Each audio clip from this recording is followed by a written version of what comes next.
Federal agents spent the day raiding Martin J. Concrete in Coopersville.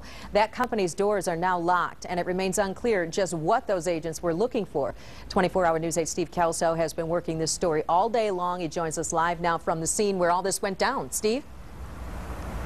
Yes, Sue, federal agents and the Michigan State Police swept in here about 8 a.m. this morning, according to witnesses.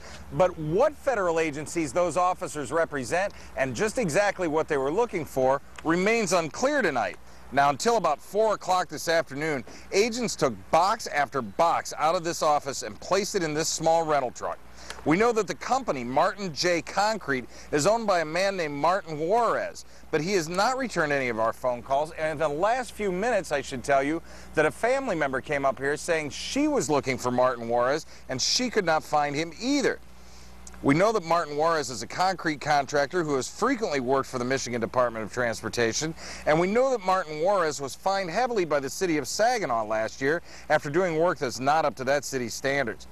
I worked the phone for about 6 hours today trying to learn more, but I can't find one U.S. agency that'll take responsibility for the raid.